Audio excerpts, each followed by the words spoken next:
when the world and I were young, just yesterday. Life was such a simple game a child could play. It was easy then to tell right from wrong, easy then to tell weak from strong. When a man should stand and fight, or just go along. But today there is no day or night. Today there is no dark or light. Today there is no black or white. Only shades of gray. I remember when the answers seemed so clear. We had never lived without or tasted fear. It was easy then to tell truth from lies, selling out from compromise. Who to love and who to hate, the foolish from the wise. But today there is no day or night. Today there is no dark or light. Today there is no black or white. Only shades of gray.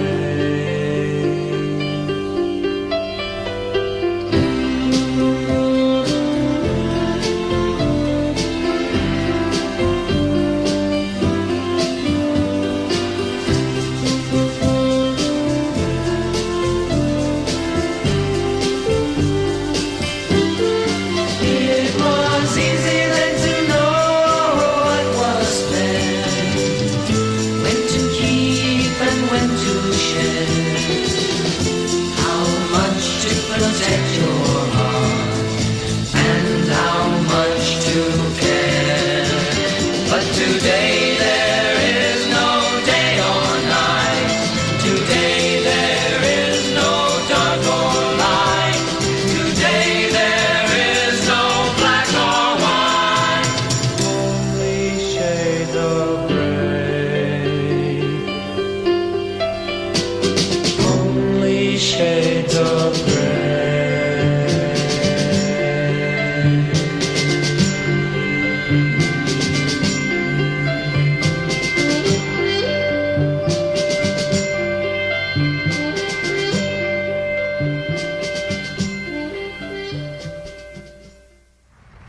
Let's join together in prayer. Precious and loving God, there are moments that exist that they're not right and they're not wrong. There are these hard moments that we find ourselves in as we try to contemplate what we should be doing for you, the ways that we are called to be caregivers for others, and the blessed ways that we are called to be your servant. We still exist at times within the rights and the wrongs of those situations. Today, as we wrestle with this concept, Lord, just be with us. Help us ponder these things through. And thank you for the guidance that you provide. In your Son's precious and loving name I pray. Amen. The song this week, I have been waiting to have another Monkees song to be a part of these videos, and today it is Shades of Gray. And I really, well, those of you that know me know I really love the Monkees. And also, there is a beautiful honesty and a beautiful reality that exists in this song that makes it hard to be a person to walk in the footsteps of Jesus Christ in the year 2026. I want to talk about that a little bit. Now, to do it, I'm going to drop a lot of narratives on you, but here is one that just dropped in my mind. There was a TV show that was made by Mike Schur called The Good Place. It had Kristen Bell, it had Ted Danson, all sorts of other fantastic actors and actresses in it. And the concept of this TV show is Kristen Bell dies. Kristen Bell goes to a place that she assumes is heaven, but there's a little bit of awkwardness that makes things this way or that way. And within the concept, and spoilers if you've never seen this show, but I can't have this conversation with this imagery without saying this. The place that she went to that she thought was heaven was actually hell, because she was with a collection of other people who all knew because of their lives they didn't deserve to be there. So they were constantly trying to hide the fact that they didn't belong there and they didn't want to get caught. It was the torment of it all, that their torment was trying to hide that even they themselves did not feel that they deserved this place. Within the later seasons, there gets to this point that they are trying to actually get to the good place, because just everything keeps getting out of whack. And through getting to the good place, they can arrange things in such a way to solve that there's something that's just not right in everything. They in the later seasons of this show, they actually get to the good place, and they realize that because of the intense standards that were made within the years that the standards were made, there had not been anyone allowed into the good place for thousands of years, because of how complicated living had become. Honestly, the concept of you are a good person, but you bought Chick-fil-A that funds causes that speaks against the LGBTQ community, because that you drove a car that produced gas that was tearing up the environment, you were not worthy. It got into those levels where it was almost impossible to find a place in the kingdom. I thinking that through, I want to have a conversation, and using that narrative, how almost impossible it was for anyone to be an absolutely, completely good person because of these rules constructed when they were, that didn't have the complexities to deal with in the time that they were being dealt with. That I want to talk this through, because it really falls into these shades of gray that we all deal with. There's a statement that I've made in different Bible studies many times, and that statement is the absolute hardest thing to do is to be a good person. The absolute hardest thing to do is to be a person that doesn't cause hurt or harm or worry or concern to another living being. All right, if we all live within places of compassion, we hurt and worry for other individuals, even within their most vulnerable moments. And hopefully that we have people that show that same compassion to us, and they have the worries and the concerns for us when we are in our vulnerable places. And through that all, to be a good person is really a hard thing to do, because we have our hurting moments that we can't control because we're vulnerable and we're in pain. And we actually even hurt people because they have compassion for us and they become worried for the situation that we're in. So I want to look at the book of Galatians real quick as we seep through this, because the book of the Galatians, chapter 5, verses 19 through 23, kind of lays out two different ideas. They are the harmful fruits and the blessed fruits that go through this. And the harmful fruits, if you really look at them for what they are things that exist within selfish motives. The harmful fruits, they are things, the drunkenness, the idolatry, the sexual, all across the board. If you look for everything, the first grouping of the fruits kind of deal with, it falls into this idea of these individualized selfish motives that is all about a person achieving something for themselves. Then if you move it on further, if you look at verses 22 and 23, we grow into this moment that we begin to see that the fruits of the Spirit, love, joy, peace, patience, kindness, gentleness, and self-control, move into these areas that they are not fulfilled unless they're shared. If you look at drunkenness, we're going back to the 19 through 21. If you look at drunkenness and sexual immorality and all of these things, they're really selfish things. I drink so that I can forget things. The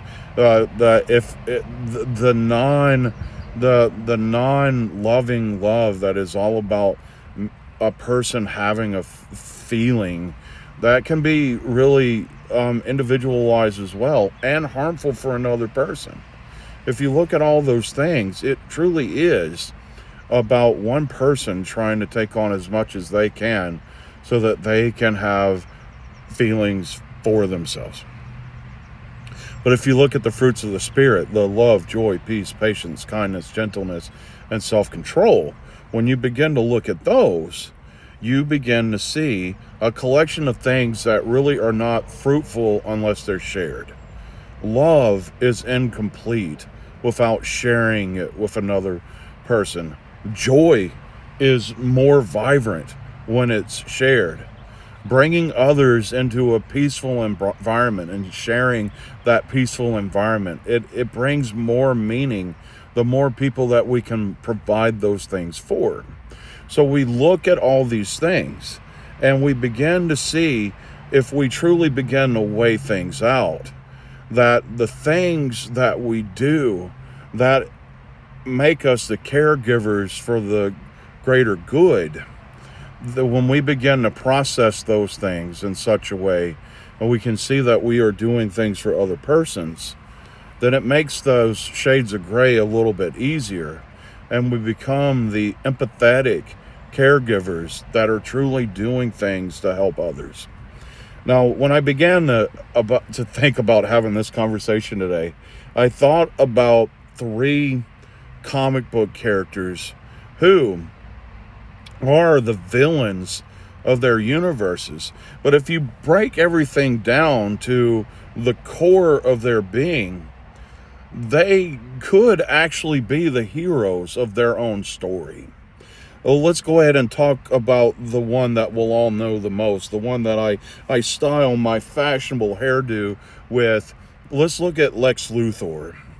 Lex Luthor, to the core of his identity, can be seen as an individual that sees this alien from a universe that we have no understanding of.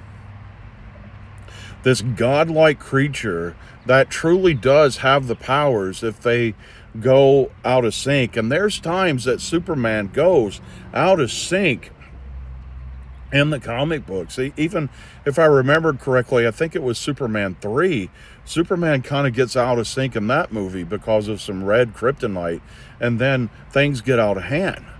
And if you look at Lex Luthor's crusade of, hey, there is a potential of immense harm from this individual, we need to be aware of that, and we need to do something about it so it doesn't get out of control. If you look at those core elements of Lex Luthor, we get to the reality of, hey, there is really a little bit of gray in Lex Luthor's journey, but we'll get into why. We'll weigh the fruits against that journey in a moment. The other, and the whole world knows the Marvel storylines anymore because of all of the great Marvel movies that came out. Let's talk about Thanos for a minute. Thanos sees this worry and this fear of overpopulation. He sees this worry and fear of cultures that are truly becoming so overpopulated that there's not enough food for everyone. There's not enough resources to take care of everyone. And Thanos, within the narrative of his own story, sees this as a very harmful and scary reality, and something has to be done to take care of those needs, or to make it so that we don't become so overrun within humanity that we don't have the resources to care for ourselves. So we see Thanos in this journey to minimize population, but his well-intended actions in it are actually to make it possible for those that are alive to be able to have all the resources that they need. And, just unfortunately, the other half of civilization has to disappear because of that. So let's look at the grays within this. I would not say, if I only heard sections of this, if I didn't know the entire Superman story, I could really side with Lex Luthor. It would be scary to provide just free reign to a walking weapon, and Lex Luthor sees Superman as a walking weapon. It would be scary to allow that walking weapon to have free reign. I think about Thanos' narrative, and we do have to push away the fact that he tries to eliminate half of existence so that the other half can prosper. But there is this narrative that goes on that we have to be aware that we are slowly making it so that we can't take care of ourselves. And what do we do with that? Well, hopefully we don't push it to the same extremes as Thanos. And that's how we deal with these shades of gray, by going back to the fruits of the Spirit. Now, when we go into life with these worries and concerns, I'll share with you, sometimes we're wrong.